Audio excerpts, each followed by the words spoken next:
Well, today is supposed to be the opening of Best Ball Mania 5, and we'll see if we get that hopefully at some point during the stream. But no matter what, let's dig into the NFL draft where a lot happened. There are a lot of big things, a lot of risers, a lot of fallers, and things to talk about, of course. And we'll keep an eye, of course, on if Best Ball Mania is going to open. I feel like I'm a live news reporter here where we're going to keep our eyes on the street to see if Best Ball Mania 5 will hit. But as soon as it is open, we'll do a draft. But I think people are looking for some takes on the draft. And we're going to go team by team here to try to give some overall analysis. How did the teams do? How do I feel about these guys fantasy-wise? How do I feel about the landing spots for the players? Any sneaky plays to have that we'll talk about here. And let's start off. Let's go alphabetically, right? Easily set up.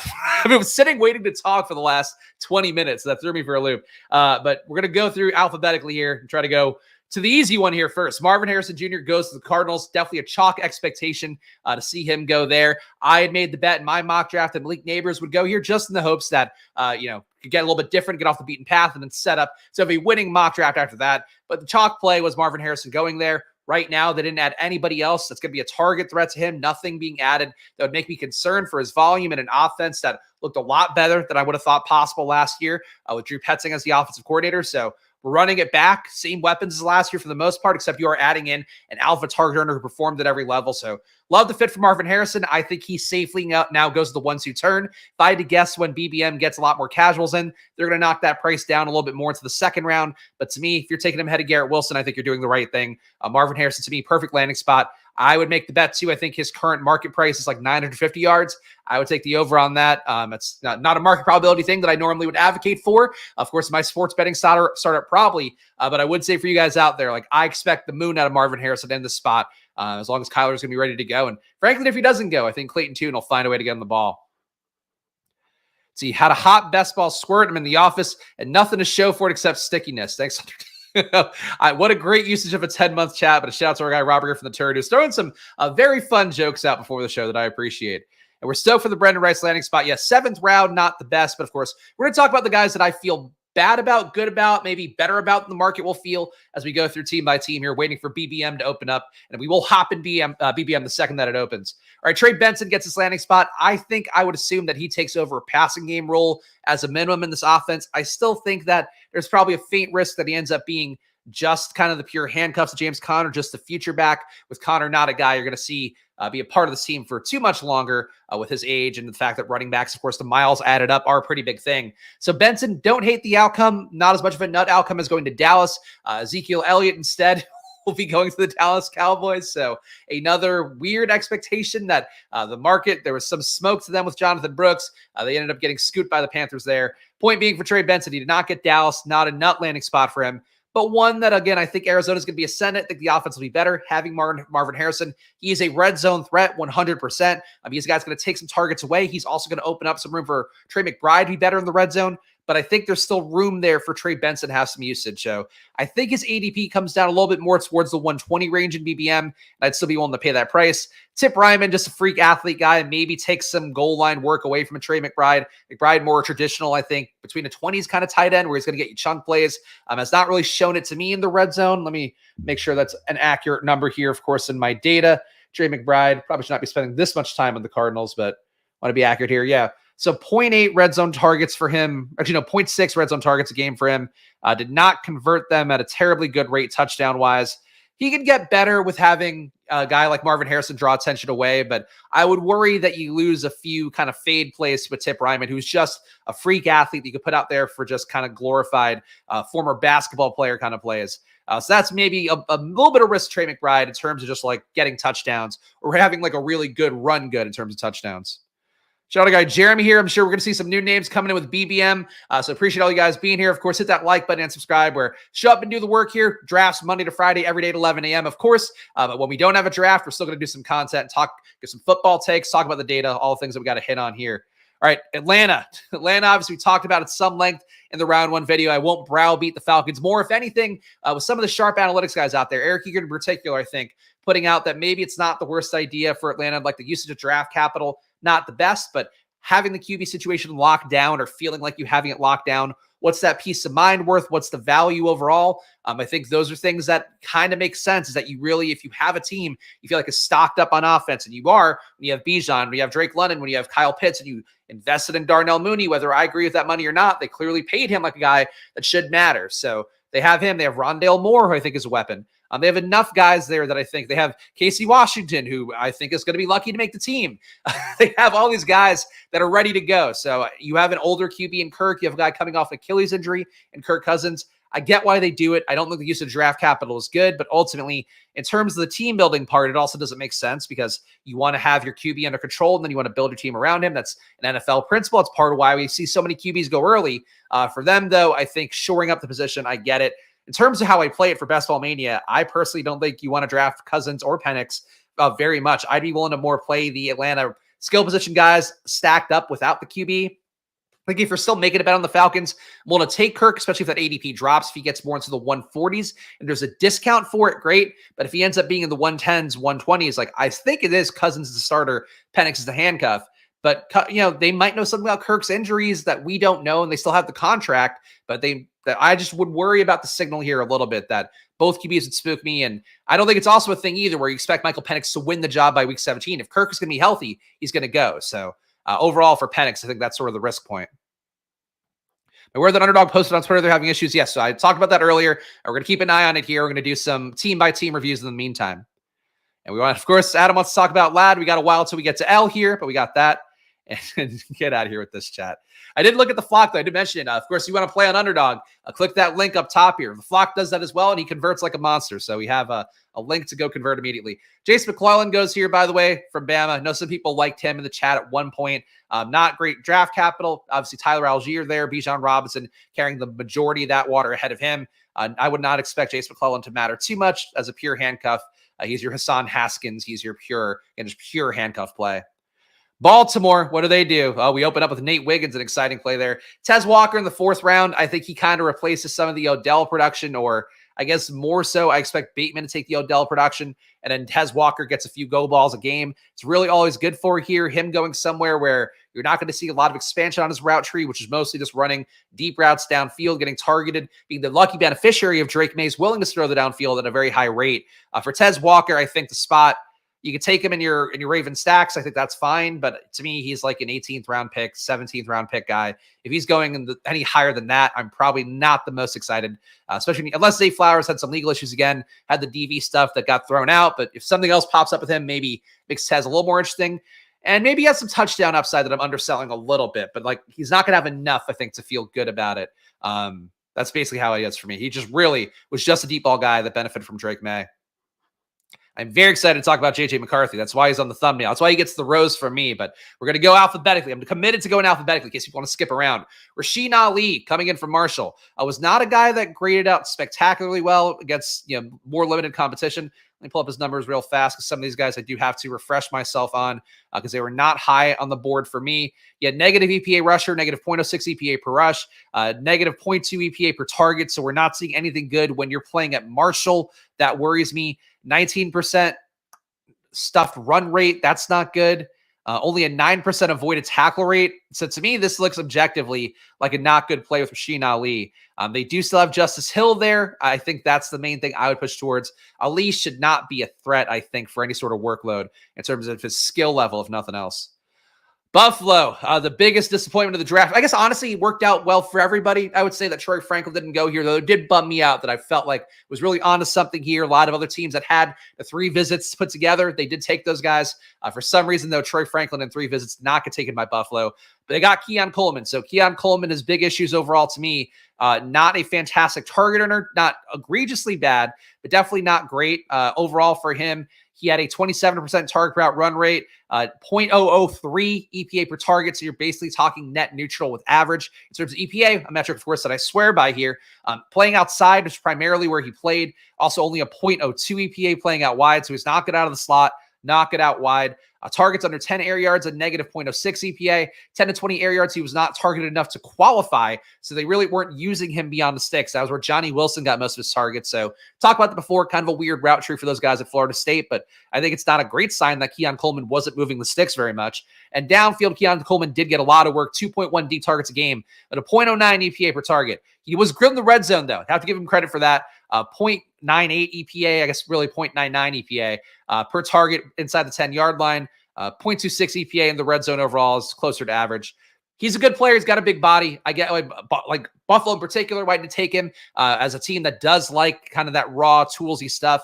So for Keon Coleman, it's a good outcome. I think the talent is still weak. I think he's going to get steamed up, especially with that little viral interview thing. He is now like a buzzy player that people are like, oh, he's so fun. He's talking about getting discount winter coats in the summer. What a unique personality. Ha, ha, ha. And then you have the Bills vacancy too. So two big things coming together. I think that's going to be a lot of ADP steam coming Keon Coleman's way. I would be happy to take him when we find out if BBM is opening or not today. But for me overall, I think for Keon Coleman, I don't love the talent, but the landing spot, probably one of the best landing spots to have in a draft. Bills accidentally drafted Gabe Davis' replacement instead of Diggs. It's a fair way to look at it. Keon Coleman, definitely more of a deep ball guy. To me, not as talented as some other guys that went after him. I would have taken Ladd over him. The Ladd skill set a little bit more duplicative of a Khalil Shakir. I think it does speak a little bit more to they believe that Keon Coleman fills a need more so. Like it fills the ability to, get somebody to get some jump balls. But I think it's kind of a good sign for Curtis Samuel, for Dalton Kincaid, maybe to Dawson Knox for a lesser extent, in particular for Khalil Shakir, who was just like a 0.9 EPA per target receiver while playing a lot of routes last year. Like he moved the ball downfield. Josh Allen trusted him. They have not meaningfully added to that wide receiver room to replace him. And Keon Coleman, I think, is honestly not much better than Quintez Cephas, but the draft capital is going to get him on the field. So he can be there. Ray Davis, this pick. So this pick interests me a lot. I think there is a shot that he is a pure handcuff to James Cook. If he's not, though, he actually could add a lot of value. In terms of his red zone work, his goal line work, it really stood out to me when I was looking at some of the numbers yesterday. And let me pull this up here for old Ray Davis. All right, so Ray Davis overall, 0.06 EPA per rush, that's fine. 20% stuffed run rate, not very good. 24% avoided tackle rate, that's fine. Playing at Kentucky, playing some legit SEC competition. Pass game, he looked good. 0.24 EPA per target, 15 routes a game, so was getting pretty good work. Avoided tackle rate, not that great in the pass game. Target route run rate, not that great either. 22% for the avoided tackle rate. 20% target route run for Ray Davis. But he was good against 8-man boxes, a 0.26 EPA, so has some power to him. And then at the goal line, or in the red zone rather, 0.24 EPA. And it's harder to have a higher EPA in the red zone because of the fact the expectation is you're going to get a touchdown for a running back. So something to keep in mind there, where they do lose a little bit of efficiency. For Ray Davis to be one of the more positive backs in the class, I think is good.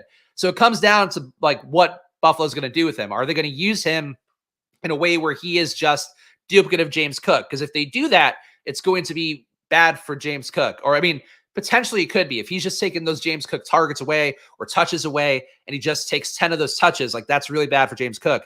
The flip side of that is that if they like James Cook enough, if James Cook really puts distance in camp, then he could maybe have Ray Davis just be a pure handcuff, and then James Cook has the whole role. So I think the Buffalo backfield to me is one of the, see where Ray Davis's ADP ends up. But I think it's kind of like Miami last year. It's like one in every draft, I think, would be the move. Cook's ADP, I have a hard time getting with because I like some receivers in that range. But I think that's how I would treat it, is like either one of Davis or Cook is undervalued. And, I think there's risk on both sides. And we'll know more in July and August. For how I draft, though, in April, I think that's it, in April and May. We're going to get to these guys. Unfortunately, Washington is alphabetically the last. So we're going to have to hold on for that one, but no tweets here. All right, we got another 5 minutes, hopefully, before an update from Underdog. So we'll see what's going on there in a minute.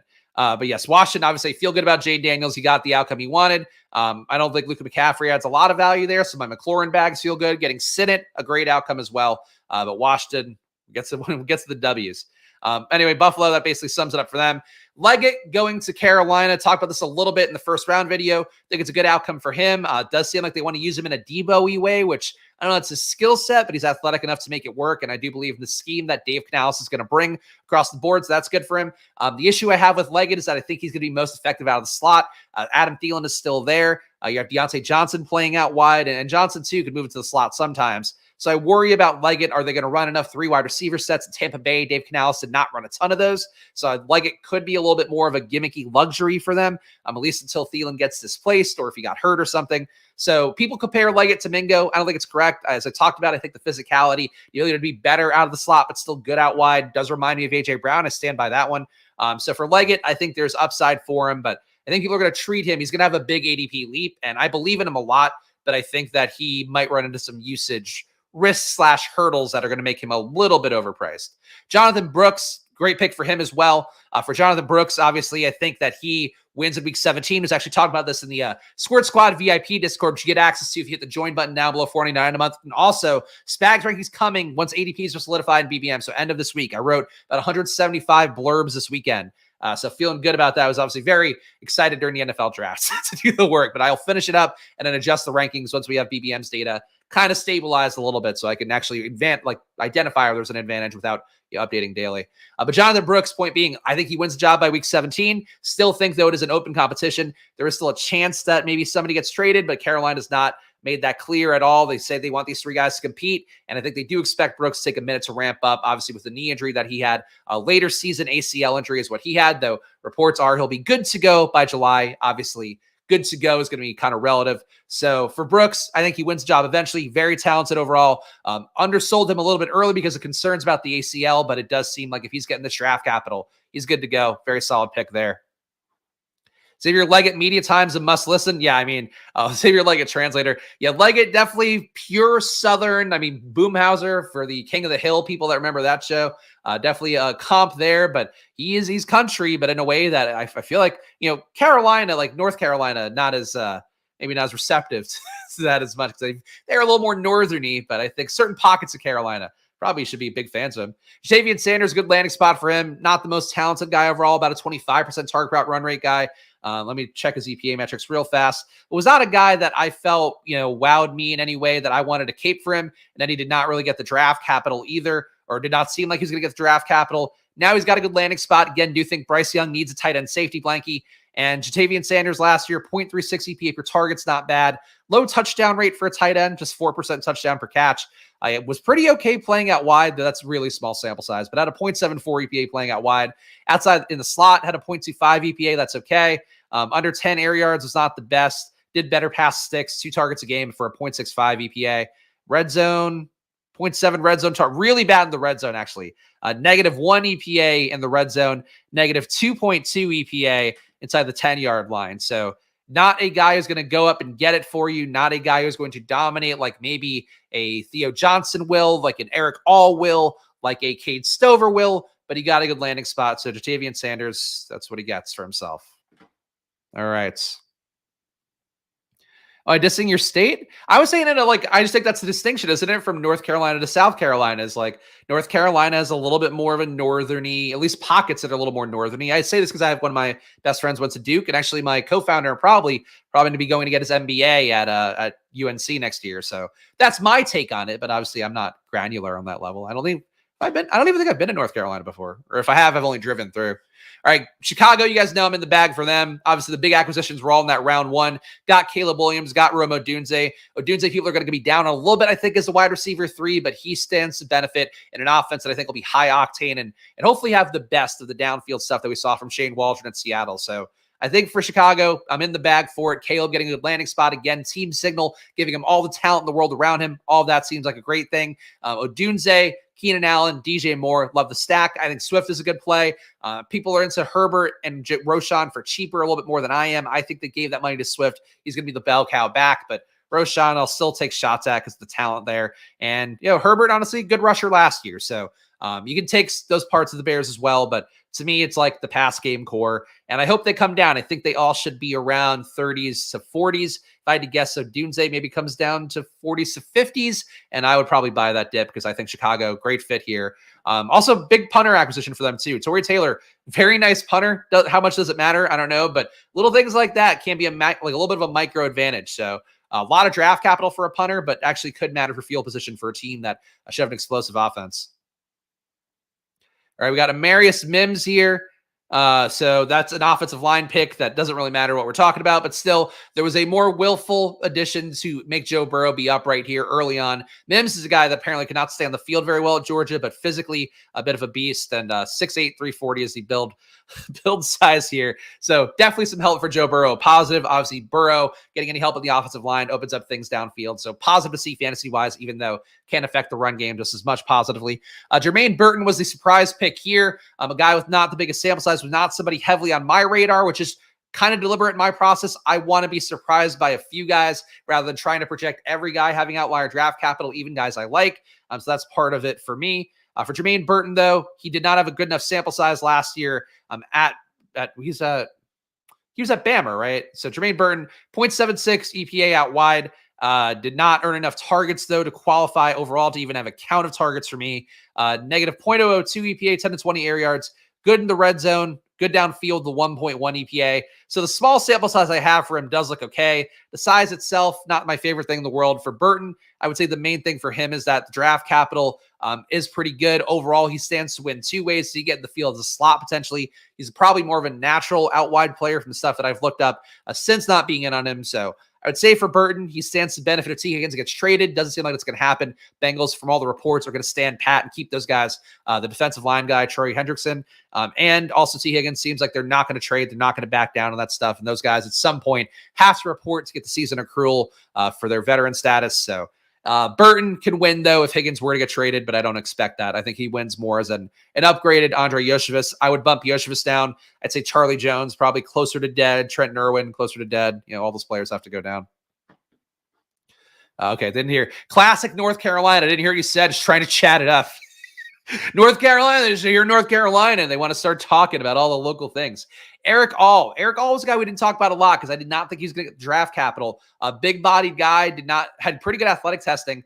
0.09 EPA, so not as good as the Sam Laportas. The guys coming out of Iowa in recent years. Your Noah Fant, your George Kittles, whoever you want to name.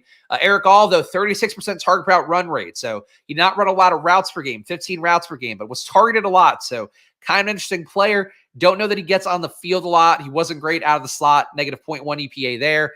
Really, overall, his EPA numbers don't impress me. Besides downfield, we had a 1 flat EPA downfield. Red zone as well, bit of a beast there. Only 0.3 red zone targets a game, but a 2.4 EPA. So when he saw a red zone target, he was making it valuable. So Eric All, that's the theoretical value, but not enough, I think, to take reliably. I don't think he passes up Mike Gesicki. I think that's basically it for me. I don't think he passes up Mike Gesicki. Maybe takes a little bit of red zone equity away from Tanner McLaughlin. Honestly, not a guy on my radar either, but I should make sure that he is not somebody I'm going to love. McLaughlin. Did he have enough targets? All right. 0.24 EPA, 19% target per out run. So he's not earning at all. Negative 0.3 EPA out wide. Okay, out of the slot with a 0.5 EPA. Oh, yeah, okay, in the red zone with a 1 flat EPA, but not earning targets. Yeah, Tanner McLaughlin maybe gets you a touchdown. Peyton Hendershot kind of thing is what I see from that data. But yeah, nothing else too exciting here for Cincinnati, but Burton is the one to watch. Burton probably going to come up a good amount. I think he should be in the 150s, I imagine, with the excitement for the Bengals offense. He probably creeps his way into the 120s, 110s range as the new Tyler Boyd. And I'm okay with it. A lot of the good film people out there, Underdog guys in particular. I think Hayden Winks in particular. Of course, Splash Play, former guest on here as well. So Splash Play alum. Start calling everybody who's ever done the stream for a minute an alum here. But yes, I think that for them, interesting spot here for Burton. That's it. Checking to see if we got any updates on BBM. No. All right. Next 30 minutes. Come on, guys. We're sweating here. We're doing team-by-team previews, though. I'm only on C, so that's the good news. I can really fill a lot of time here. Burton, though, anyway, point being, he's a guy immediately. I adjust my priors on Burton. Got to start taking some shares, I would say. All right, Cleveland. Technically fits the definition of alum. Okay, good. I'm glad that Artillery Frost is supporting me, and that's enough for me. Underdog BBM rankings for live, at least. Yeah, I saw that was live. I have to start to import them in the Spags rankings. But Spags rankings I'm excited for, guys. I think it's actually going to be a value add, even though you don't need to follow, like, if you don't want to import them or whatever from me and have my rankings dominate yours. I get that. But I think as a read, it'll be a lot of value, especially if you are somebody coming into the show and you're like, what's Spags' thoughts on this person? I think that's where the rankings will add the most value. So I would hit that join button if I were you. To me, Cleveland draft was nothing. They had Jamari Thrash, who already wasn't that good. He's getting added to a depth chart where all the guys there are better than him, and they added Jerry Jeudy. Tillman's already better than him. I think David Bell's better than him. So Thrash to me, nothing. Cleveland to me, a nothing team. Nothing changed for them at any position at all. Dallas, the big change is bringing Ezekiel Elliott back, pending a physical, though, so you have to watch out for that. But I would assume that he'll be good to go because he did get signed last year by the Patriots, and he will then be probably a running back once again in the 120s, I guess, maybe higher. Zeke is going to be a player, I think, scoop him up at the beginning of BBM. Unfortunately, he did just enough last year. Dallas, besides that, though, they had basically nothing. They had Ryan Flournoy, who is not somebody I have data for because he played at Southeast Missouri State.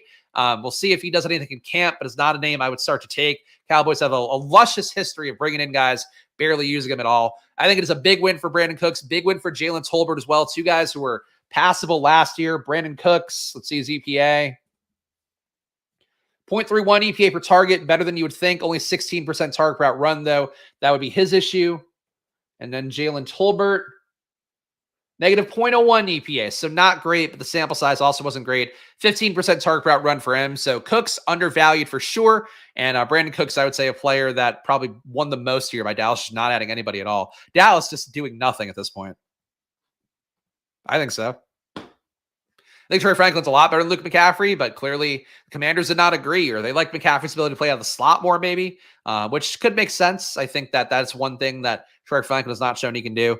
Denver, huge in the bag for Denver. Denver, I think, crushed this draft. Obviously, Bo Nix been a big believer on, impossibly as good at him as he was in terms of the catchable ball rate, in terms of the on-target rate, in terms of the EPA metrics. Bo Nix, a professional quarterback. He is now stepping into an offense that needs somebody like him, and they put in tremendous draft capital for him, taking him at 12. He is probably going to be a day one starter. He also, immediately, when he found out that this guy in round 4 was getting picked, Troy Franklin immediately called Troy Franklin. Troy Franklin, there's a clip of it. He's like, hey, you in Denver? Oh, you got to come down. They're friends. They're like legit friends who love each other from Oregon. They're now together. This is a huge win for Troy Franklin, even though the draft capital would have been higher.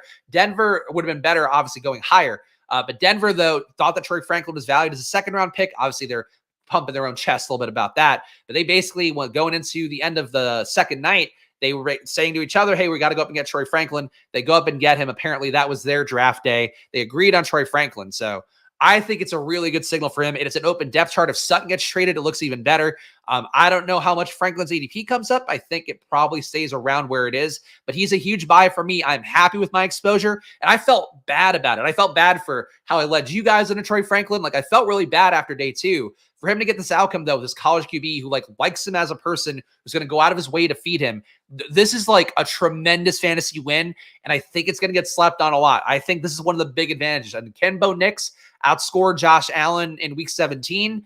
I think that's a question. I kind of think he can if Sean Payton is going to go back in the bag, and now he has his guys. Like last year, I think he was playing a hand that he didn't want that much, but it was a hand he was dealt. He played it, and then he politicked his way. He Game of Thrones his way. It's now the team that he wants, and that includes Bo Nix, and that includes Troy Franklin. And we've seen Sean Payton teams have a lot of good outside production. Now, I think that Franklin and Mims, to me, talent-wise, I think they're closer to 1-to-1.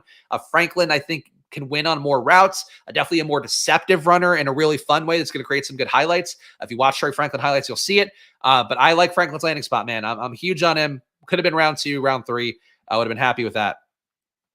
Nick/Franklin giving me Stroud Dell vibes. I mean, obviously the production, is a lot of hopium there for sure. But I think in terms of the wanting your guy and getting your guy, I think this is huge for Bo Nix and for Troy Franklin. I think these guys are going to have, they were like a tremendous touchdown connection last year too. So it's not like it's just a, empty calorie kind of yards. I think it's really big for them. I think Denver did a good job. And obviously I'm in the bag. They also added Audric Estime, which I think is not great for Javonte Williams. Like Audric Estime, you're not bringing in to be a pass game back. Javonte, I think, did not play well enough last year to keep everybody at bay.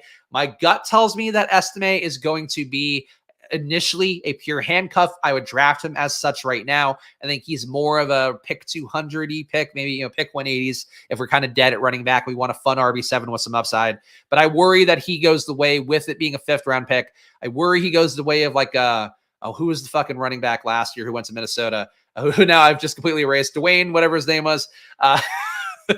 Get out of my brain. They called him Debo. He was no Debo. But like a guy like that who performed well, and Estime played at much better competition than that guy who was from UAB. But like point being for Estime, like I think that this landing spot's either really bad for Javonte or really bad for Estime.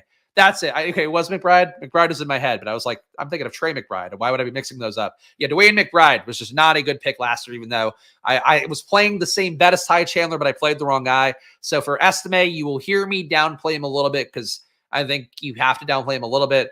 But there is a shot that he takes that job from Javonte. He's going to be a better goal line back. He's going to be a better short yardage back, I think, day one with fresher legs and a more defined skill set in that way. Whereas I think Javonte is a more complete back in terms of being able to do some stuff in the pass game or maybe block a little bit, be competent overall. So Estime, risk point still, but Denver to me, big winner fantasy-wise. I think this is a really fun combo, and I am personally in the bag for it. And Devon Vele, 7th round, not a guy I have anything for. I think he does it. I would guess he probably doesn't make the team, but that's, whatever.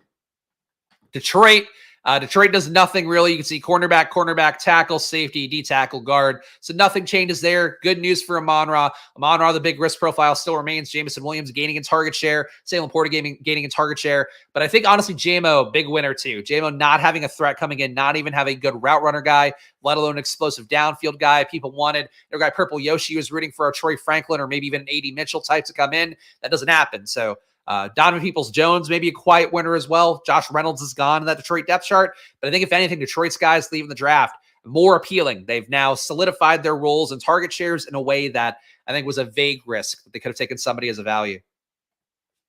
Yeah, massive win. There you go. Artillery Frost, same page. And Khalif Raymond, last round pick. I think that's fine. It's not the most exciting pick for sure. I think focusing more on JMO having a leap and filling a lot of that Josh Reynolds work would be big, or Laporta picking it up, or obviously the run game can pick it up. There's a lot of guys that could pick it up, but I would think really the pie looks a little bit better for everybody by not having more competition coming in. Green Bay, chat before I started the show is that, should I be down on Marshawn Lloyd? I don't think you should be down on Marshawn Lloyd at all. This is actually a really good landing spot. Matt LaFleur has now said in 2 separate interviews that we're going to get him on the field. I think he's going to add a unique dimension they don't have right now. The comp to me is Tyjae Spears. Tyjae Spears, we saw what he did last year in Tennessee, where Derrick Henry is still very much involved. Derrick Henry is still getting all the work. Tyjae still saw the field at a good enough rate. Tyjae, is not a 1-to-1 comp, obviously, but I think Tyjae got more work than some people may realize. Tyjae last year had 37 snaps in the last game, 32.8 snaps overall, like per game. So he was getting over 30 snaps a game in an offense that you still would go, that's Derrick Henry's offense. Derrick Henry getting the goal line work. It's all Derrick Henry. So I would say for this outcome for Marshawn Lloyd, I'm happy with it. There are certainly better ones. Again, you go to Dallas, it's going to look a little better. You go to Buffalo maybe, and you're adding that Ray Davis value we talked about earlier. But I'm happy with Marshawn Lloyd. I don't think the ADP moves too much. If I had to guess, probably stays 130s, 140s, and that's a pretty good price tag to have for him. Especially, I think in a 0 RB kind of build. So not a 50-50 split, 40-ish snaps is a ton. Derrick Henry last year had... Derrick Henry actually had 32.8, so that would be basically a 50-50 split. So more of a split than you would think for Tyjae. Tyjae, did have a few spike games, but then, I think that's really how I feel is the best comp that maybe people start to get to a little bit later. But for me, Marshawn Lloyd, if there's any dip at all, I would like to be there. All right, Houston did not do much.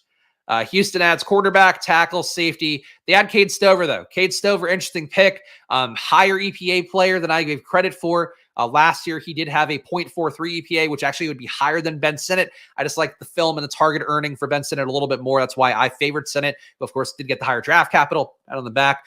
Cade Stover, though, 22.5% target per route run. That's pretty solid. Actually had a better yard per route run than Ben Sinnott with 2.5 compared to 2.3. Played out wide a little bit, only 0.2 targets a game, but a 0.92 EPA, so it can move out wide. 0.55 EPA playing out of the slot, got almost 2 targets a game playing out of the slot, so that's pretty good for Cade Stover. Great EPA, past 10 air yards, so 1 flat EPA there, a 1.8 EPA downfield. His issue, though, in the red zone, not that great. A negative 0.02 EPA for a tight end is not good news. Ben Sinnott, for comparison, had a 1 flat EPA in the red zone. So I would expect Cade Stover to not be a great red zone target. Would think that that's more Dalton Schultz territory. I would guess overall that Cade Stover, more of a dynasty play, more of a contingent value for Dalton Schultz play. but, because he's not a red zone threat, so he's not going to really earn that part of it. He's got to get his targets between the 20s and might be good between the 20s. So there's hope for him long term this year, though. I think a guy that doesn't really matter.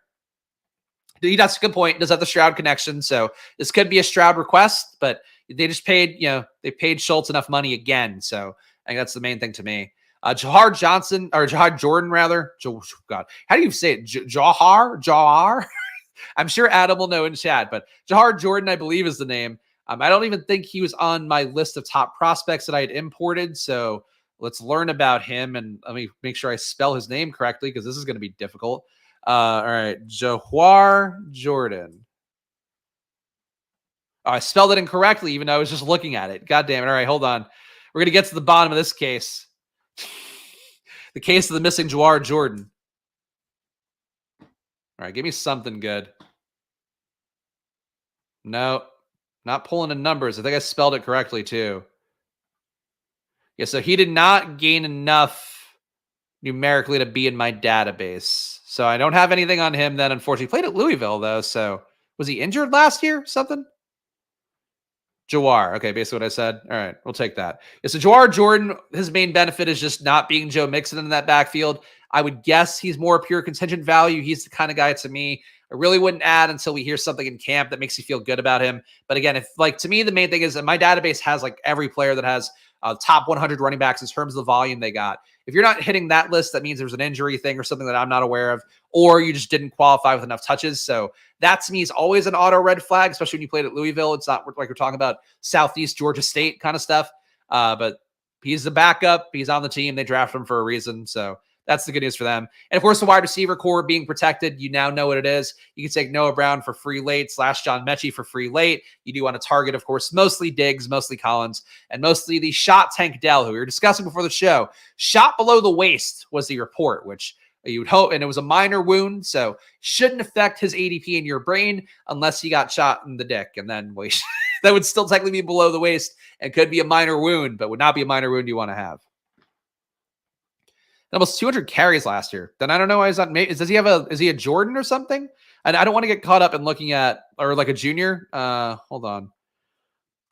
Look up Jahar. Oh, so he is a junior. That's why. All right, you know what? Good call by Adam. So he did have enough volume. We can get the answer here. He is a junior, which is the one thing got to account for in putting in your data. Okay, I got it here. 0.14 EPA per rush is not bad. 11% avoided tackle rate is bad.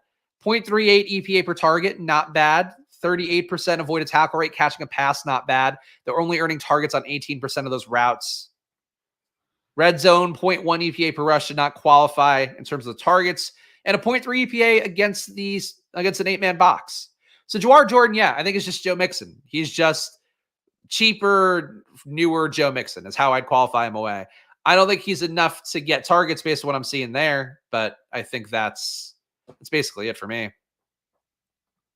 Tank got shot when they got Diggs, I guess. Stephon Diggs is now setting up shootings. And honestly, that'd be something that we did on Playmakers back when Pete and I reviewed that show. I think that would be a plot line. If you want to do a remake in 2024, I'm ready to do some script writing.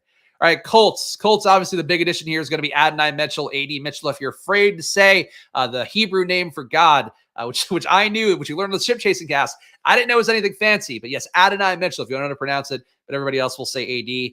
AD Mitchell, though, gets this really good landing spot, I think, overall. To him, the player, not the most talented. I still think he's fancy Alec Pierce. Target per routes run for him also did not stand out in any meaningful way to me, but he's getting AR. So that's really the big bet where AR is going to add value. But a 23% target per route run for AD Mitchell, only a 0.3 EPA. 0.3 EPA is not bad. When you're mostly a downfield target, though, you do want to see it be higher. And where he really sucked was downfield overall, like a 0.6 EPA. We're talking a little bit worse than Rome Odunze. It's not bad. He just should have been better for how highly he's being drafted. He's still better than Alec Pierce, though. So that's the main thing. As somebody's been in the bag for Alec Pierce, I can go in for AD Mitchell. I just don't want him to be in the 70s and 80s, and I fear he's going to be in the 70s and 80s. So I'll make the bet for AR, but I don't love the landing spot. For my own personal beliefs, I don't think AD Mitchell's the most talented. I think they could have added somebody that would have been an upgrade there. You could have added a Ladd. I still think Ladd's better out of the slot. You could have added Troy Franklin, I think would have been fun. You could have gone up and gotten Neighbors and Harrison somehow, maybe. I think those moves would have been a lot more appealing if you're going to try to upset things. I think, honestly, the AD Mitchell move is, to me, good move for Michael Pittman, good move for Jonathan Taylor. AD Mitchell's not going to command red zone targets. He's not going to command any jump balls, red zone fades, really. So Mitchell, to me, I think keeps the Colts guys nicely safe. Josh Downs, too. He's not going to move into the slot at all. So Josh Downs will have one spot open for himself. Mitchell is just a weak pick. He's just a deep ball pick, which is okay. Yeah, that's it. Upgraded Alec Pierce. Fancy Alec Pierce. That's it. And guys, you were high on pre-draft that you aren't touching now. I still would touch Estime. I think Bucky Irving actually got a pretty good outcome. A lot of my guys got pretty good outcomes overall, and then Franklin got the bailout. So there isn't anybody I feel like I was that high on. I think really for me now it's adjusting the guys that I wasn't high on, like Jermaine Burton. It's just like I just didn't see anything there. He didn't earn enough to me. Javon Baker, same thing. Jalen Polk, I liked a little bit, but I have to like more now as Drake Mays most likely day one deep target. So those are guys that I'm adjusting to more, but I think it's really more of the inverse where I just want to I think I got a lot of stuff right, and a lot of my takes were aligned with where things were going to go. Like I have a ton of stacks from the big board with the rookies, which I'm so stoked about. But yeah, I think I just need to get with guys like Ladd. I have to get with a lot more. Being the Chargers, second round pick is huge. Jacksonville, Brian Thomas Jr. goes here. I'm down on this spot. I love Brian Thomas Jr. As you guys know, I've been caping for him for a while. It's not a bad landing spot on paper, but there's a lot of guys. You have Kirk there. You have Ingram there. You still have ATN. You still have them wanting to clearly get targets to other running backs as well as ATN potentially. You have the fact that you have Gabe Davis there in a big contract. You have Zay Jones technically still there, though. We'll see if he's not a cap casualty soon. Brian Thomas Jr., though, he is more talented than Gabe Davis, but the target earning isn't there. So I wanted him to go somewhere where he would have to expand his route tree and get better, but he doesn't have to do that in this offense. So it is a good thing on paper for Kirk, good thing on paper for Ingram, but their touchdown equity is going to go down because Brian Thomas is great in the red zone, is great also downfield. Brian Thomas, though, the red zone stats are something I did not talk about enough when we did our draft coverage overall. Brian Thomas, weak target earner, 23% target per out run, at least alongside Malik Neighbors. In the red zone, though, 0.75 EPA. Inside the 10-yard line, a 1.2 EPA. So if you throw up the ball for Brian Thomas, you're probably going to get good results. It's not good for Evan Ingram, already had a low target share. It's not good for Christian Kirk, who also already had a low target share. Not good for Travis Etienne, who also has a pretty low running red zone share for how people perceive him. So to me, Brian Thomas, probably more of a winner than I'm going to give credit for. But I just hate the situation. I hate Jacksonville, and I have to be in on Jacksonville because I think Thomas's talent is that high. Nobody else really of note here. They did take Keelan Robinson late. Keelan Robinson, not a guy on my radar very much. Actually, I could pull in some data for him. Hopefully, he will not have the name Junior. Keelan Robinson. See if he did anything. No, I do not have data for him, and I think I spelled that correctly. I have Kyrie Robinson. No, so Keelan Robinson did not qualify to be on my sheet. No, that is actually correct. So smaller guy at 5'8", 191 to be the main thing. I'm not really buying in on Keelan Robinson for what I know so far. I think he would be more of a JaMychal Hasty type from the little bit that I know. So you could make a bet there. I think that Tank Bigsby and him are different bets. Like Tank Bigsby added shit in the pass game last year. Keelan Robinson maybe adds a little bit of value in the pass game. Also going to refresh Underdog briefly just to see that we're... All right, cool. We're just going to keep rolling here. We're going to keep rolling if I can, as long as it's going to come out this afternoon. We're keep rolling until BBM opens is the goal. So we hope you're enjoying the team previews here. You're getting the most granular level of detail I possibly can give. So the Mims being bad. Oh, okay. So we're talking about Denver. Draft be coming in about 5 minutes. Okay, so do I have to make up time? All right. Well, we covered Jacksonville.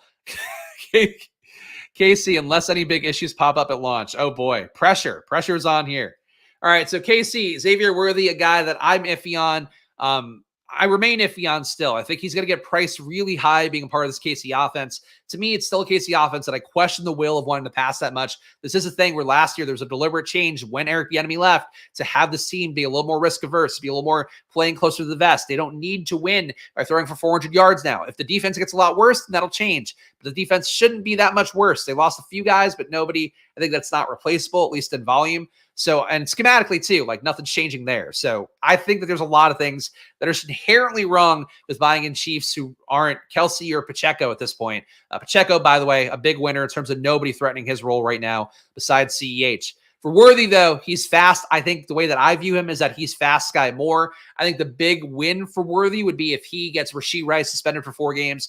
You see Worthy come in, you see him immediately be a better version of Rashee Rice. Because Worthy's not like a downfield target guy. He was used, or at least how Texas used him, was a little more closer to the line of scrimmage. A lot more routes. There's motion to get things going. They get him into space. They hit him on the flat. Like Worthy's not, at least so far, been used in a way that you think he's going to be a guy taking an MVS role. He had last year. Let's go through the numbers for Worthy. His air yards overall, 9.9 intended air yards per attempt, which is like fairly low compared to a Keon Coleman at 12, Neighbors 11.7. So we're talking basically throwing underneath the sticks. We're also overall only 85 air yards per game, so not getting a lot of downfield stuff. 0.12 EPA because he is getting targeted closer to the line of scrimmage, which is not adding a ton of value. Played out of the slot, 4 targets a game for a 0.06 EPA. Played out wide for 4.4 targets a game, 0.16 EPA. Really, EPA-wise, not a stud, but athletically, again, we're trying to recalibrate once we know the draft capital and guys' athletic testing. But he did not show a lot here. He did show that he can play, quote-unquote, equally well out wide now of the slot. But in the red zone, negative 0.66 EPA, negative 1.6 EPA inside the 10-yard line. So Worthy, to me, is just getting that kind of underneath the role. I'm not excited about it. I know people will be. I think you have to have some exposure, but I don't imagine I'll be over the field on Worthy, and I kind of feel that's going to be one of my heels being dug in takes. Jared Wiley, maybe a Noah Gray replacement, freaky athlete. So that's a positive for him. Not a guy to prioritize. I think he probably is more of the belldozer kind of role for this year, where you're getting maybe some gimmicky touches that Travis Kelce, increase the load on him, get Jared Wiley in the mix a little bit more. Obviously, things change around camp, and he's headed Noah Gray. Maybe that changes the equation a little bit. For right now, though, I would say I wouldn't really change my stuff too much for him. Chargers commit to the run to start early with Joe Alt. Obviously, protection, run game, all that stuff going to be positive for drafting an offensive lineman early. Ladd McConkey, though, I think a good pick overall. The issue with Ladd, not the best target order in the world, especially compared to the rest of the guys in this class. But Ladd still the year before last, where he did have enough qualifying numbers. 26% target route run, 0.4 EPA per target. So good numbers, better out of the slot with a 0.78 EPA compared to a 0.18 EPA playing out wide. But Ladd, I think, will fill that Keenan Allen vacancy. He probably gets the lion's share of Chargers pass game targets. You would think the Josh Palmer and Herbert's connection for having a few years, I think, does keep Josh Palmer alive too. Ladd, I think, is a solid pick. I don't know that he will ever be a guy that's more than fancy Hunter Renfrow in terms of the fantasy production, but good draft capital. His athletic stuff is there. Maybe you want to see the wide receiver room a little bit cleared out, but even more so, like there's no commitment to Palmer or to Johnston. But the good news is this is a new regime, and the Chargers and Ladd McConkey is the first pick of the new regime. So I think you're buying him no matter what, even though he's like the offense is going to be ass. On this team as well, you'd have Kamani Vidal. Kamani Vidal, not the most impressive player in terms of what he put in terms of the numbers that I look at. Played at Troy, where you'd expect a guy to dominate. Kamani Vidal, though, 22.8 opportunities a game, only a 0.03 EPA, only a 24% avoided tackle rate, which you're playing at Troy. You should be able to beat up on those guys. 0.3 EPA per route in the pass game is okay. He's okay enough that if there is will for both Harbaugh and Roman to get him out there, then it's going to look okay for Vidal. But in general, I would say that right now, Gus Edwards and Dobbins should both be better as long as Dobbins is going to be healthy. Drafts up. All right, let's see what we got. I'll refresh. We are live. Okay, so has Pete's stream started yet? Are we the first one to stream it? Can somebody tell me? Should I check on another window? I can't check on the same window here because everyone's just watching Pete's stream. I probably lost this battle because I was too into the team reviews. It's on me. Yeah, Pete's already in no, he's waiting for a draft. All right. Yeah, no, he's going to get his first. All right, we're not the first one to draft BBM, but this is the first BBM 5 draft of the year, so let's get it going, guys. Actually, let's go full screen for it so I can make sure you guys see the big, beautiful board. I did want to share as well some of the stuff about the prize pool this year because I think it's really important, especially for you guys who watch Splash Play, where this year in particular, I think you are going to be benefited by just putting in some entries because you have a lot better shot to win realistic money. Top 20 top 20 entries went over $100,000, which is pretty crazy. Here's the prize pool graphic you can see on the screen. I really think it's a lot of fun. Obviously, having the big $5 million up top for BBM 5, I think that would have been a lot of fun as well. For overall, though, I think that this prize pool gives you a lot better shot at winning that life-changing amount of money. So for you guys in particular who watch Splash Play, well, I think some of you guys, you're not necessarily maxing out. For you guys that are, though, if you're maxing out, a better shot to win that amount of money. You're not only winning all of your money back if you make the finals, you're also having a shot to still win pretty big, crazy amounts of money that'll either really build your bankroll for the future or whatever with it. So I think it's a pretty big deal that the prize pool's been changed. So you should check it out. And of course, if you're new to Underdog, use the promo code SPLASH on there to double your deposit up to $100. What takes did I knock it out for the NFL draft? Covered a good amount of the teams. I guess quick ones. Rams-wise, I think it's interesting that they drafted 2 Florida State guys together. I think it's more interesting than them drafting Blake Corum, who's just going to be a less talented version of Kyren Williams overall. That's going to come down to me, though, how the Rams, how they operate when we get to July and August. I am not in on Corum unless his price tag is going to drop a lot. But I do think Corum, we need to keep an open mind to him. I need to keep an open mind to him because if they bought him before in a guy who was not the most athletic, not the shiftiest in the world, they've committed to him and made him a better back.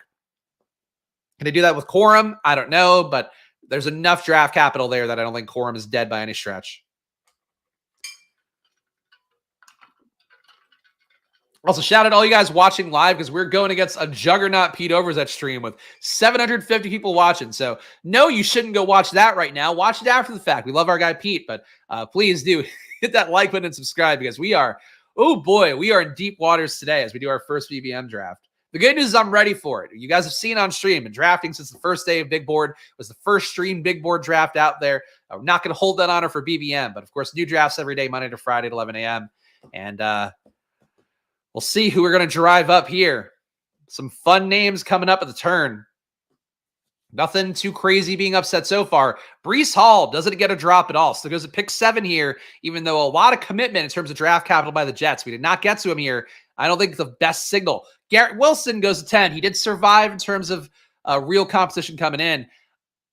A.J. Brown's fine. A.J. Brown getting the Kellen Moore upgrade. Marvin Harrison, I think you should be in the first round, buddy. You're an Arizona Cardinal. You deserve this. Pick 11, Marvin Harrison. Let's go. Let's go. Oh, we are going to have some fun here. Yeah, you take your discount, A.J. Brown. Drake London, he's now got 2 quarterbacks going his way. Devon Achane has to fall a little bit, I would think. Now the public's going to perceive Jalen Wright coming in.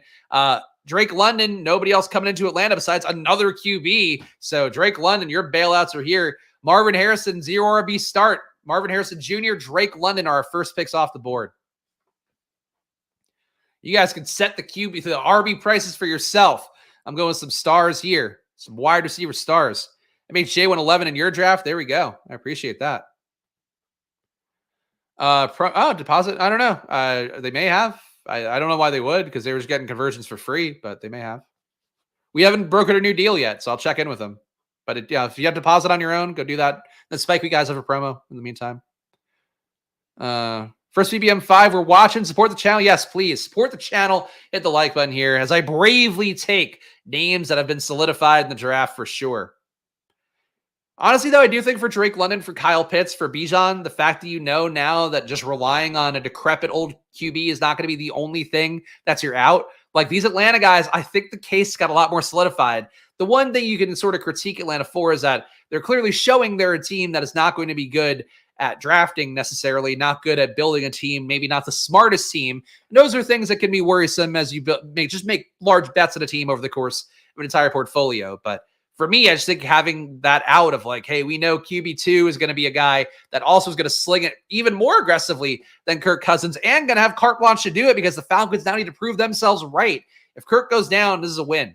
The downside, I guess, taking London is that, I don't necessarily want to take Kirk at ADP. And that stack might go by. Might have to find another stack with QB. Start us into 2-3 turn with Nico and Travioli's draft. There we go. Weird things going on at BBM. It's going to be the Wild West for a few days here, guys. So strap in. And if you do want to try to take advantage of some of these softer, weirder ADPs that are going on right now, definitely be a good time to do it. Kyren falls a little bit here with the addition of Blake Corum, which I think is logical. Kyren starts going to 2-3 turn more. Kyren McCaffrey teams are really appealing to me as somebody that does not like taking running back early. But if you can get McCaffrey and Kyren at the turn, that is potentially a lot of workload. The two best workloads in football last year, and I'm happy to make a bet against Blake Corum. The only way you can talk me into taking early running backs is A, it's Kyren Williams who had the best workload in football last year besides McCaffrey, and then B, it's a bet against Blake Corum, and I'm there. I'm now an early running back guy for Kyren Williams and CMC. But that's honestly a very potent duo to potentially be bringing, and something that might be who knows, might be a winner early on. Nobody's won BBM in April, May before. I believe we've had June, July, and August have been the winners before, or is it just July and August? No, Liam won in June, I think. Somebody will correct me. Kyren went 10 and year to a bad throw. Yeah, Kyren should not go up, I think. I guess, if you're saying that Corum sucks so bad, but I don't think Corum is like a red zone back, an end zone back who's going to steal some touchdowns if nothing else. So, like Corum, I have enough reservations about that. I think Kyren should fall in the market, but yeah, I'll make that bet. A bet on Kyren is a bet against Corum. A bet on Corum is a bet against Kyren. I think they're very much one-to-one kind of bets like we talked about for some of these teams. Are coming up again.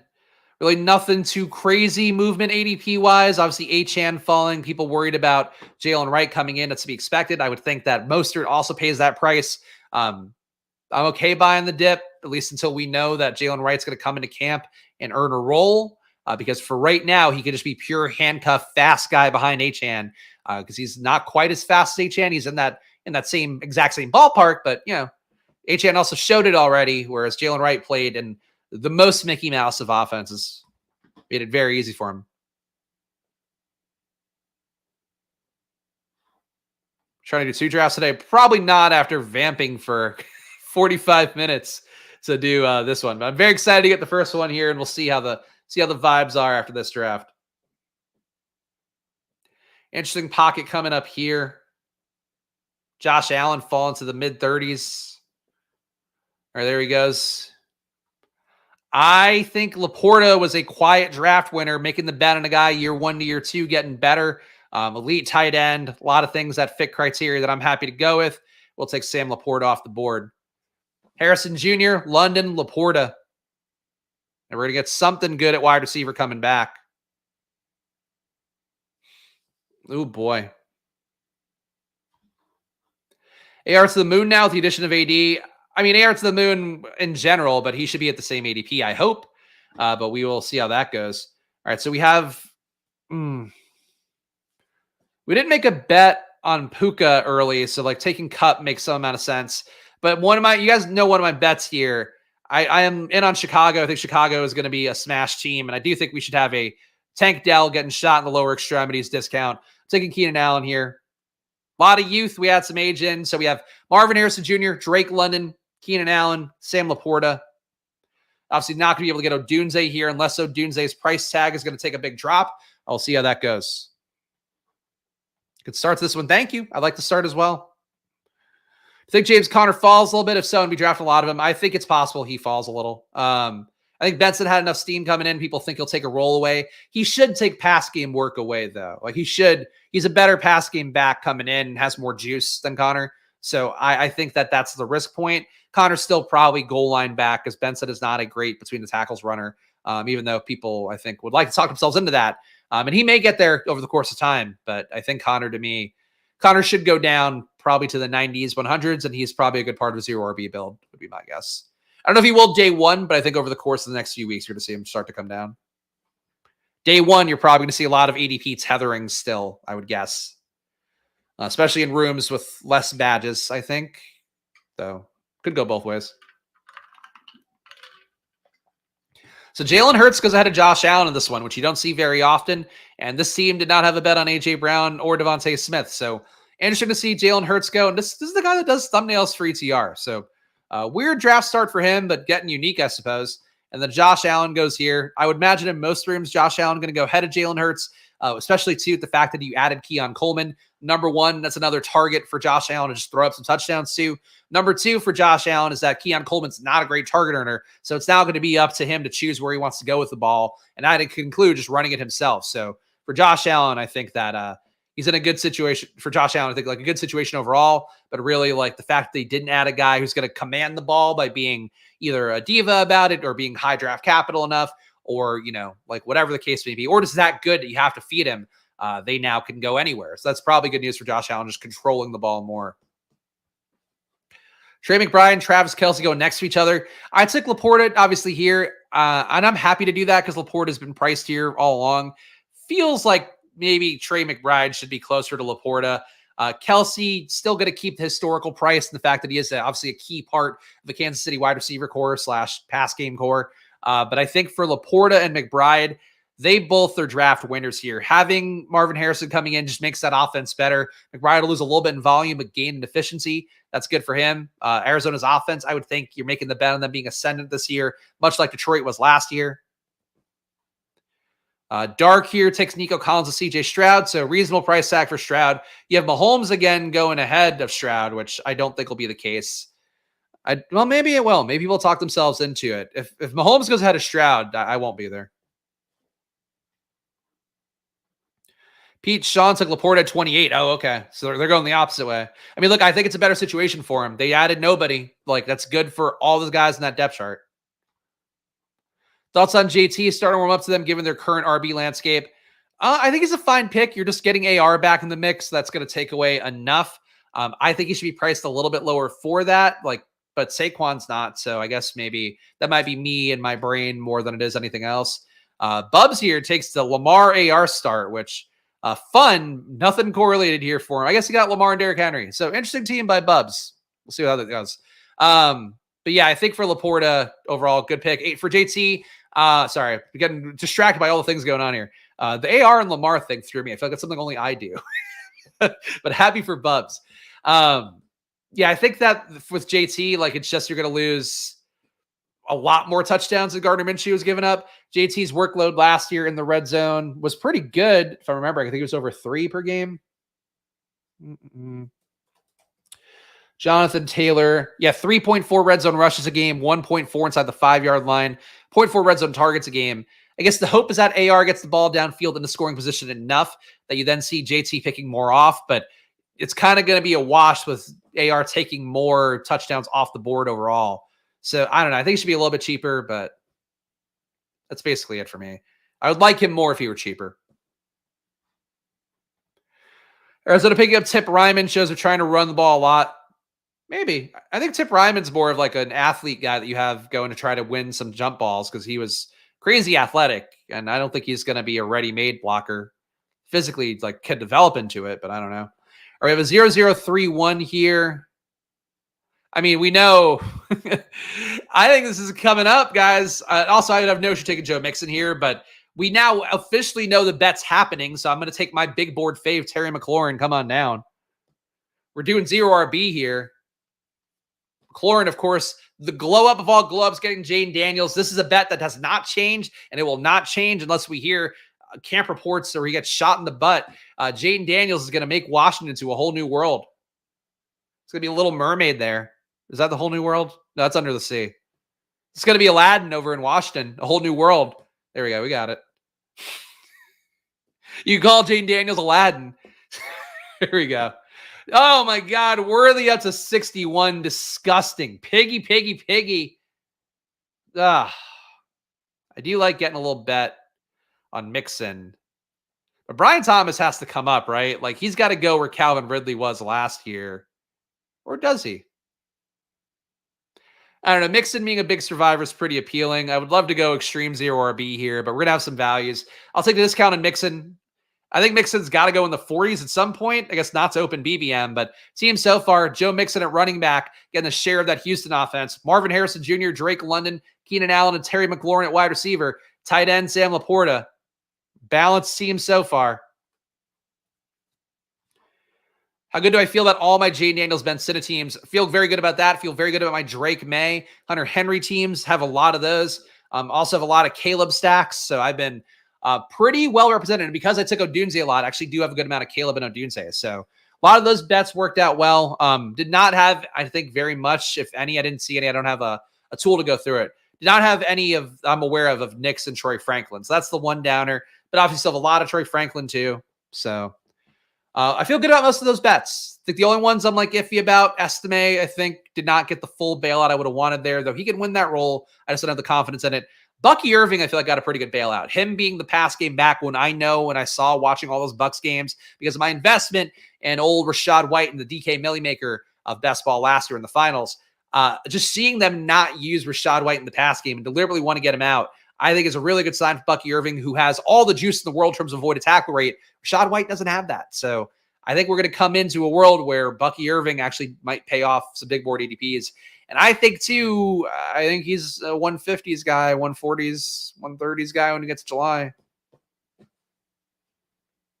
Happy to have not bought in on Rashad White, too. Rashad White goes 51 here. I think he should come down even more. Bucky's got all the shiftiness in the world, which is one of those things that you get into camp, you get into practice, you see that more, and coaches will notice it, and coaches will see it. That's why guys like Deuce Vaughn, they don't ever get the work because they can't avoid anybody in practice. The way you start getting some work is you start missing guys in practice, making big plays. I think Bucky can do that, even though now, like the speed thing, he's already paid the price for the speed, for the lack of athletic testing. So now he's just got to win out in camp and performance, and that's where he's going to actually be good. Both have the 11th pick right now, and our teams are eerily similar. I don't like it. Oh, sounds like good news for you, Tank. Sounds like you're winning BBM here on day one as well. Just hopped in. I might have missed it. What are your thoughts on the low top prize? I think it's more fun to win $5 million, but in terms of trying to fuel money for an ecosystem, which I think is kind of the strategy here. Number one, you're really pleasing the 150 maxers. Number two, you're increasing your odds if somebody who does put in one draft. You're increasing the chances they could be one of those 20 people that wins 100 grand. So I think that's pretty cool. Or, obviously more if you're up high. I think the one spot I don't want to win is the one that has the weird numbers in it where it's like 234 490. I don't know what that means, and it creeps me out. Feels like some lost numbers. So that, but obviously, I would take the money. I would still spend the same if I got it. But it's one thing I don't like. But no, I think in terms of like trying to put money into the community, I think I get why they would do that. Because it's like, winning 10K in a battle royale or whatever, like people are doing for NBA. I'm sure that's a nice bankroll boost too, but you're not getting that DFS bankroll boost to like make you spend on the platform. Whereas if you have a bunch of people winning 100K or 200K or 3 on 3, 4, 5, or 1.5 million, you probably have more people injecting money back into the ecosystem, which I think is a positive overall for all of you guys who play on Underdog. But really, to me, like the main appeal is that it really does increase the shot that like somebody can get a big payout by putting in, one entry or two, or, just even getting a good amount of money if your one entry makes the finals. Like you're then winning a lot more. Like for me, when I finished the finals 2 years ago, I finished top 200 and I think I made 2K from that. So like, finishing top 200 out of 400,000 people or 500,000 people, getting 2K for that is not the best feeling in the world. All right, we're starting to see the little bit of a fall here for some guys. We're also, you know what? We just got to take Kyler Murray here. We're taking our first QB. It's just not worth the risk. We have the bet on Arizona here. I want to get my first Arizona stack. Kyler is my QB. And we'll see what W Dunks does here. Oh, he takes the other Arizona running back. Takes Trey Benson. That's stupid. I hope he's not watching, but that's stupid. That's not... I don't think you go up and get Trey Benson here.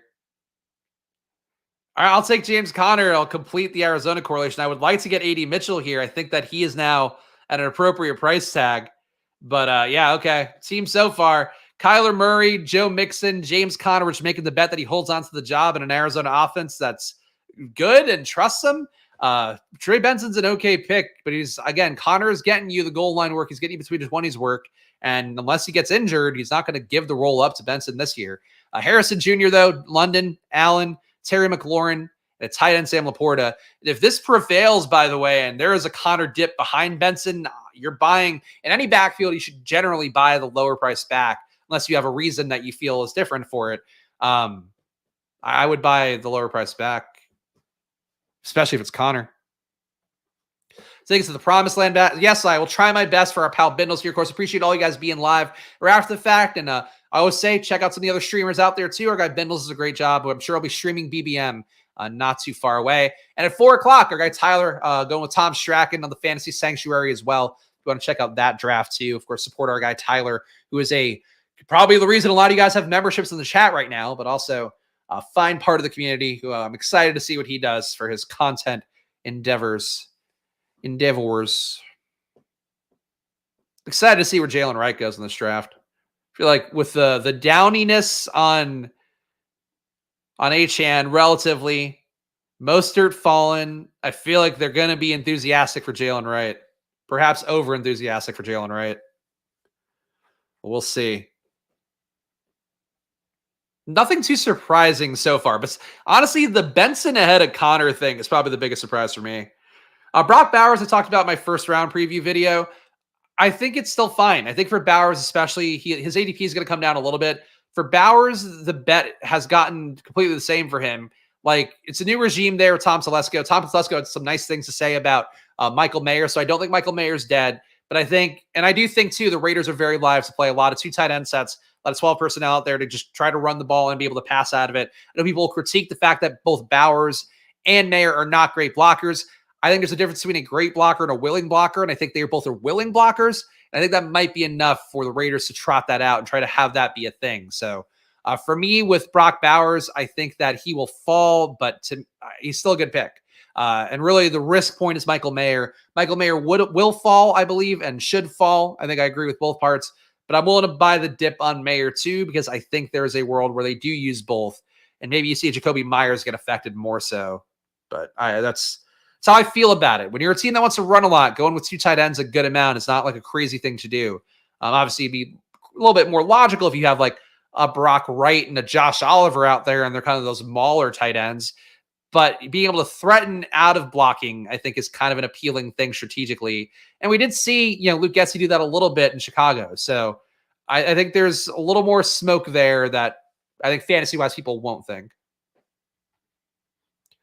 Right, to go to like round 10 to 12. I don't think he'll go that high, but 12, 13, 13, 14 maybe.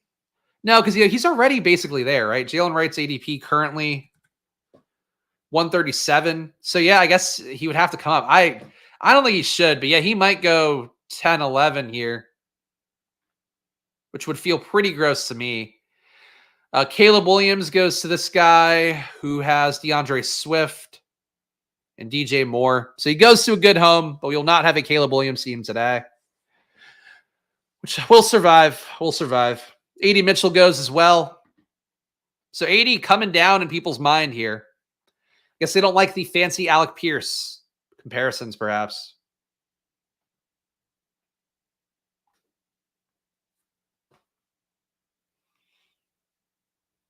Could be time to do something wild here.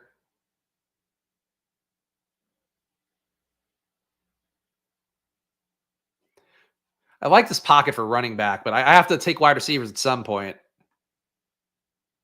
I'm just trying to see. Okay. All right, I'm gonna make the bet on Denver first with Cortland Sutton. I want to make a lot of bets on Denver. I don't think Troy Franklin's going to fall. Keon Coleman not moving up here. That actually, maybe should have taken him. Cortland Sutton. Do I think that Troy Franklin is a better play than all these guys? But does the market think that Troy Franklin's a better play than all these guys? That's the part I'm conflicted on. We're going to go Brian Robinson here. Correlate a little bit more with Washington. And we're going to punt this decision down the pike.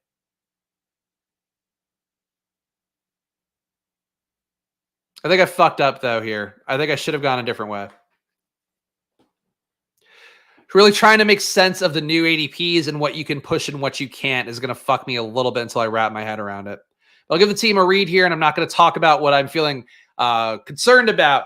Kyler Murray at QB. At running back, Joe Mixon, James Conner, Brian Robinson. Of course, we have bets on Arizona, and Joe Mixon is a standalone bet. Bets on Washington with Robinson and Terry McLaurin. We have Marvin Harrison Jr., Drake London, Keenan Allen, Terry McLaurin, and Cortland Sutton at wide receiver. At tight end, Sam Laporta.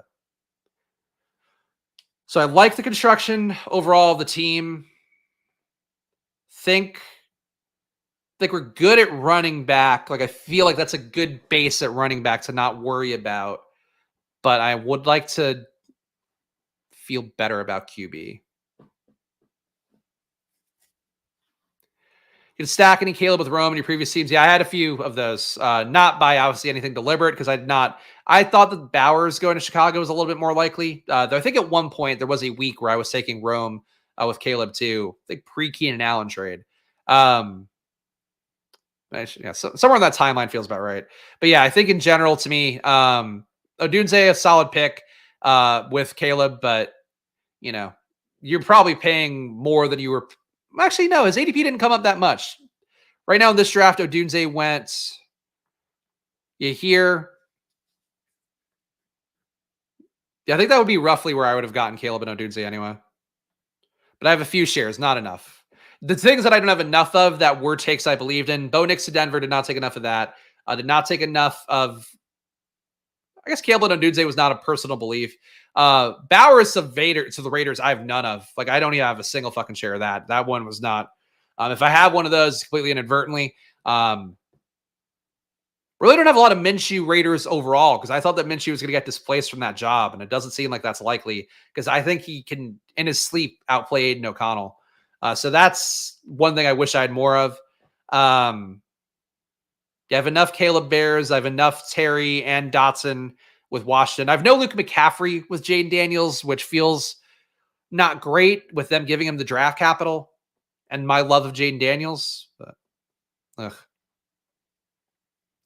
I notice any big movers, nothing has been that crazy so far. Ladd coming up to 98 would be the biggest one.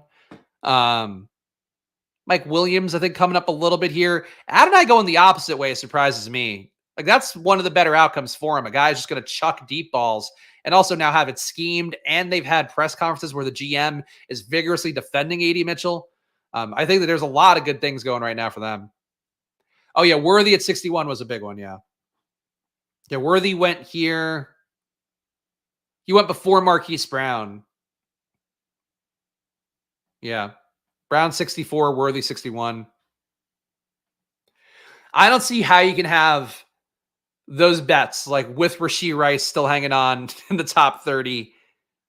Like, those guys, that's so high. It's so frothy for a team that showed us exactly who they want to be last year. Kirk at 126. I don't think that's stupid too. I don't. Why would you do that? Guess he's trying to get a Kirk Bijan correlation, but Kirk in his sane room should fall a little bit because of having Penix there. I think Kirk is still the correct bet out of the two QBs, but like there's going to be a market driven fall, so don't reach for Kirk right now. Be Worthy at 61 does have to be the biggest so far. And Ladd at 98 is a pretty big. He's going to steadily be top 100. He might get to top 80 soon. All right, see what we can do here. See what shock trauma is going to do. Probably something that's going to shock me and make me very upset.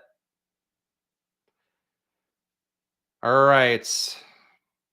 We're taking a QB. We're taking Jaden Daniels.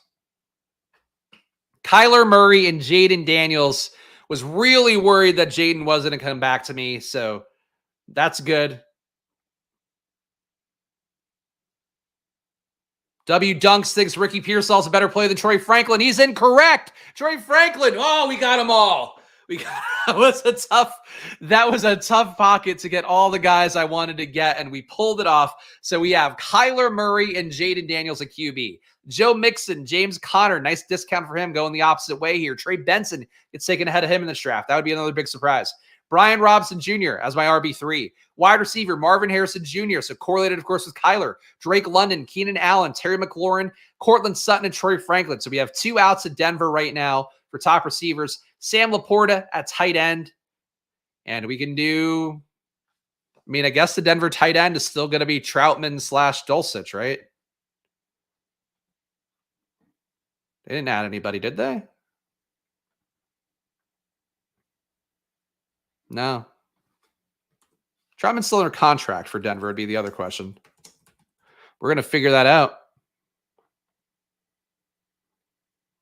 Broncos depth chart right now. Yeah, Troutman, Dulcich, Lucas Kroll, Nate Atkins.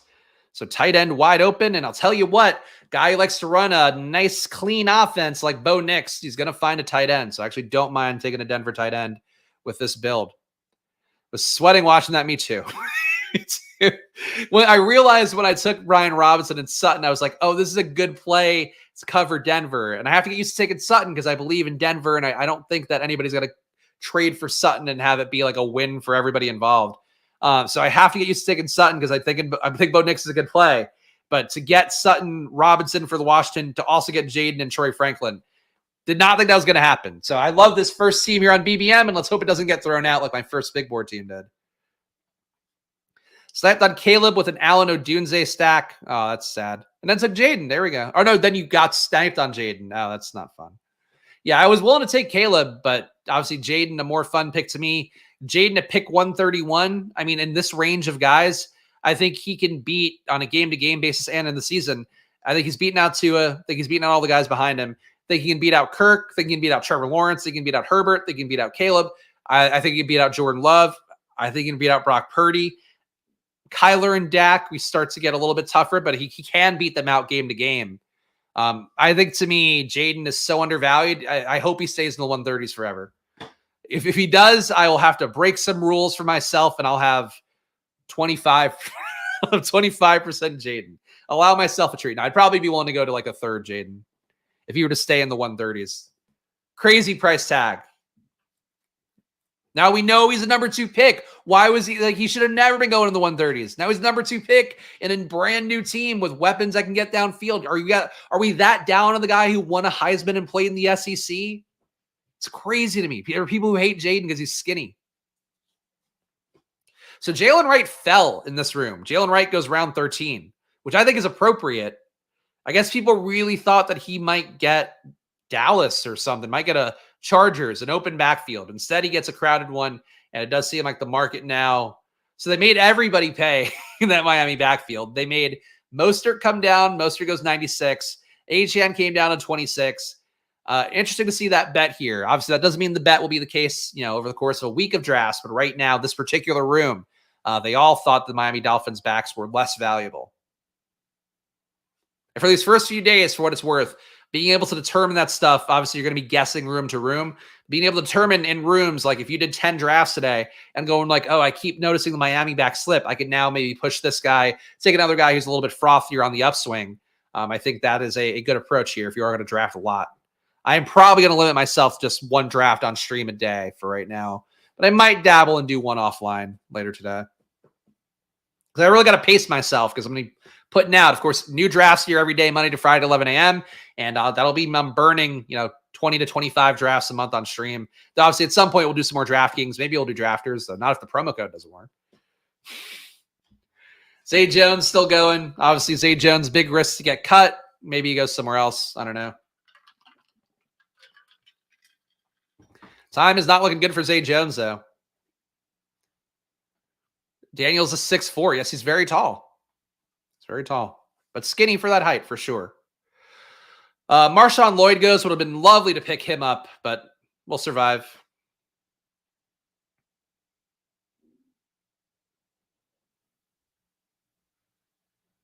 Not a great spot to have to add a few more running backs. The Marshawn Lloyd going there really hurt. Braylon Allen is now a pure handcuff. God, are there any winners at all here? I mean, Chuba, it's still an ambiguous backfield. We're just not going to get... He's not going to be the week 17 back. Pretty confident in that. I think Chuba could end the slide here. 20 picks after ADP, almost 25 picks after ADP. We'll take Chuba because we need a running back. But again, Chuba, another guy, be aware. Public going to be down on him, it looks like.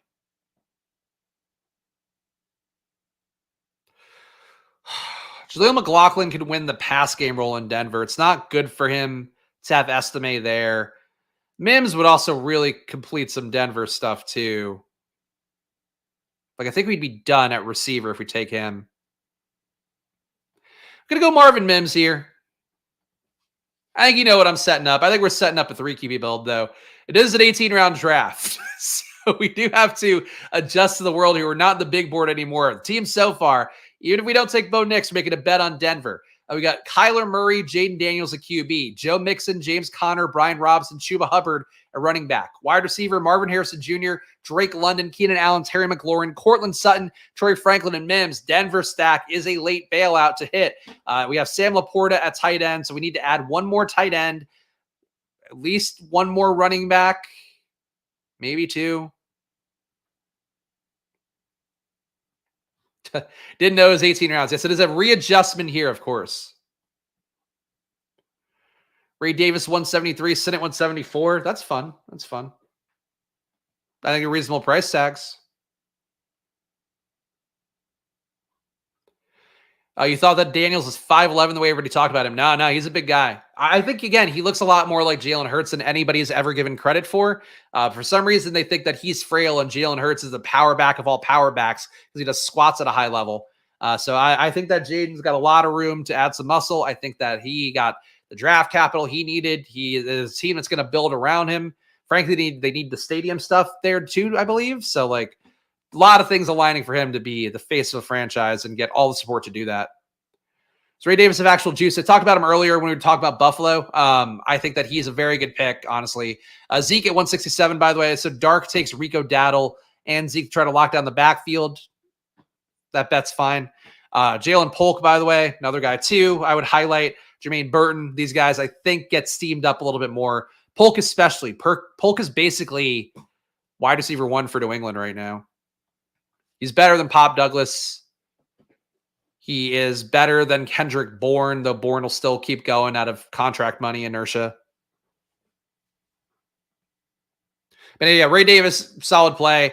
The question for me is he actually going to get a role? Because he plays a lot like James Cook, or seems like a lot like James Cook on paper. Or is he actually going to be a guy that gets the goal line back role and takes 10 touches away from Cook? If it's the latter, I think it's a very good sign for Ray Davis, but that's a bet. Like, I'd be careful making that bet heavy right now, especially if his ADP comes up a lot. JJ McCarthy goes here. Hopefully to the guy with Justin Jefferson. No. What? Why not? JJ McCarthy goes to the guy with a Seattle stack and Geno Smith and Jamar Chase and Devontae Adams. If you have Justin Jefferson, I think you're a fool for not taking JJ McCarthy with him. He's not the most likely guy in the world to be able to beat out Josh Allen, but the will of a Viking stack, I think, can do it. Isaac Garendo, to me, pure handcuff to the Niners, going at 177. Not a move that I'd be dying for personally. Oh, Bucky Irving, to me, undervalued. Again, think he's got a role already coming in. Just has to not blow it in camp. Bucky Irving, pick 179 for me. And my RB5. Might be a 6 RB build for me. Braylon Allen, I think just the handcuff, but I think bad signal for Breece Hall with the Jets taking this many backs. Bad signal for Izzy Abanikanda too. But Braylon Allen being here, I don't want him that much. I'm not going to take him. Oof. Is there anybody a winner at running back? You know what? I think this is Kamani Vidal territory for this particular team.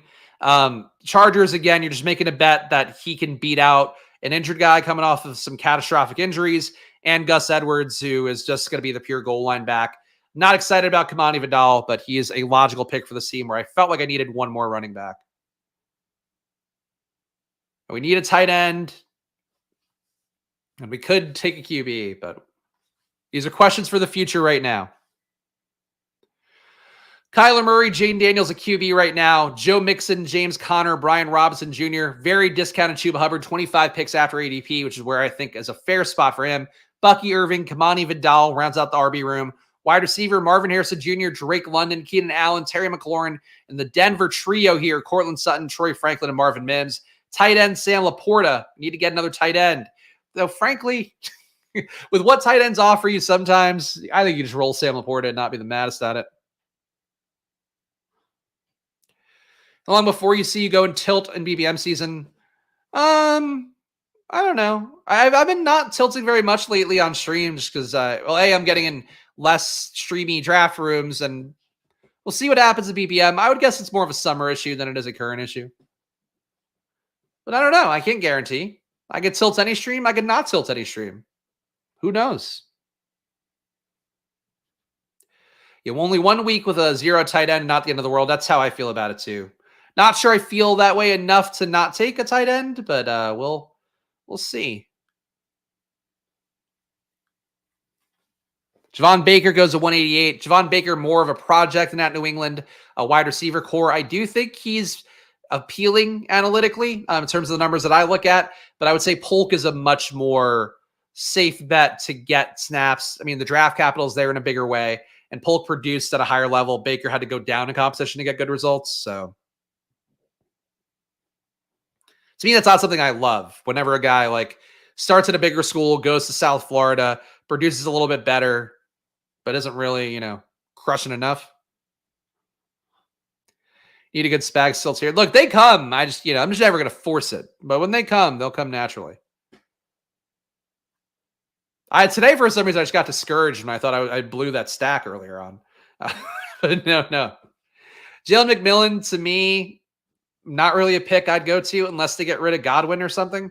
McMillan just does slot stuff, and Troy Palmer, a better player, I think, out of the slot and out wide. McMillan, I think, got one of the worst landing spots, which sucks because I thought him getting all the big AFC teams bringing him out was a good thing. McMillan, I think, getting Tampa Bay, wide receiver 4, not a good outcome for him. Malik Washington knows this. A tale of two picks by Matt's Crib. Malik Washington, really good landing spot for him. He's getting now the Braxton Berrios / the Trent Sherfield in recent years, River Craycraft, like that role. It's been there for a while, and he has a good shot at consolidating. And he's got a 35% target route run rate last year at Virginia. Virginia plays some real competition, still a little bit of a lower tier. For him, though, I think going in round 17, I would say he's a better pick than Jalen McMillan.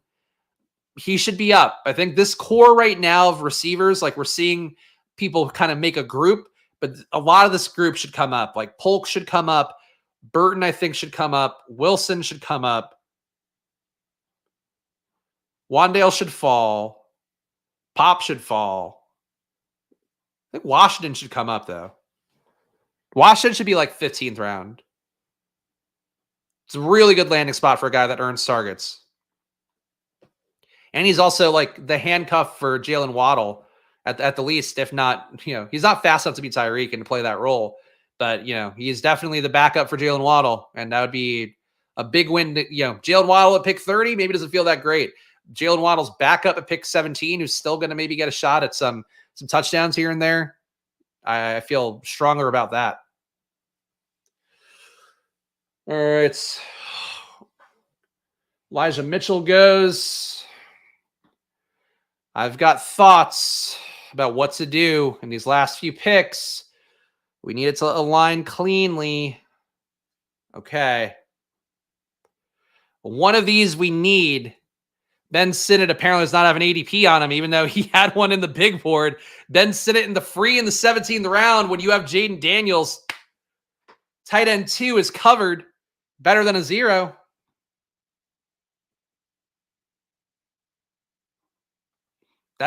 Why are there's some guys that don't have an ADP on them for some reason. So there's a little bit of an advantage here to some of that.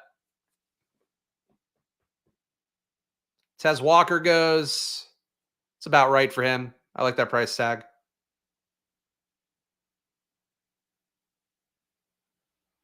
$2,672 build here. One more pick. All right, we have this bet on Denver. I'm just going to take free Bo Nix. Could also take Estime here. Just get another Denver running back in, but a Denver running back in. Bo Nix. Bo Nix is free right now. 2 of my favorite players currently free. Sinnott and Nix. I think that's a little bit of an edge right now. Team here, final 3672. Kyler Murray, Jaden Daniels, and Bo Nix at QB. Joe Mixon, James Conner, Brian Robinson Jr., Chuba Hubbard, of course, falling heavily in this room. Would not take him at his current ADP. Bucky Irving, Kamani Vidal. It's the running back room. Vidal, no ADP. He is part of that trio as well. They could go up and get.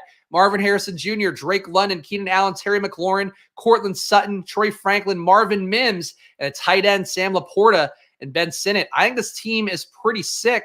Feel pretty good about what we built here. I guess what would I do differently? I guess nothing I would do differently. I actually got some lucky pushes, kind of got some things to move around in a way that was a positive for me. I am very happy with that first draft. I'm supposed to do a meeting at 2. I am supposed to do a meeting at 2. Let me do a meeting at 2. So I was going to do a surprise second one here. We'll push it towards tomorrow. We'll get back up to bat for draft number 2 here. But guys, before we go, please do hit that like button, hit that subscribe button as well. That's the big one. Splash Play, though, on that march now to 2K. So where are we at? I'm so distracted. I was really I was trying to load a draft room in secret, and I was like, oh, fuck, it's 150. Because I had to spend so much time convincing to get the draft going. But we'll do another draft tomorrow. We do drafts every day here, Monday to Friday at 11 a.m. Tomorrow, I guess, will be like the real unveil. We won't be competing against Pete. And also, I'll be doing a draft here from the moment a stream starts. So come back for that one. And of course, we'll do my best to give you guys great takes, data, analysis, game theory, all of that as we go. But go check out Underdog. It's the big day here. If you're not playing on Underdog, today's the day to do it. Best Ball Mania 5. The prize pool is so sick. A great shot. 20 people can win $100,000 this tournament, let alone the shot to win 1.5 million or 500K. Like, there's a lot of great prizes. You can see them on the screen, but check out the promo code SPLASH on there. Get your deposit match up to $100. Probably my baby. Change your life in sports betting. Build your bankroll for Best Ball Mania by just taking advantage of mathematically profitable bets from data from the winningest sports books around the world. Promo code SPLASH on there gets you 50% off a month or even a year, which some people have taken advantage of, and gets you all of our data for even cheaper, under $10 from, honestly, it's too fucking cheap. That's got to get the heads in. Shout out to all these people who have helped us put on the show this month, and all you fine folks out there. If you want to hit that join button down below, you'll be getting not just access to these streams, of course, where you get treated like a VIP, but also you get the Spags rankings, which will be done at the end of this week and out no matter where we are. As my promise, I've done a ton of blurbs. It is something to read, as well as if you want to import it and use it Underdog yourself, you'll be able to do both this year. So check it out here. Hit that join button, and of course, support the show for under $5 a month. I'll be back tomorrow with more, guys. Appreciate you all for being here. Of course, riding with me as we had to get a late start, but the issues have worked out. Drafting Best Ball Mania 5, guys. And I wish you guys the best of luck if you were drafted on day 1. See you tomorrow. Bye.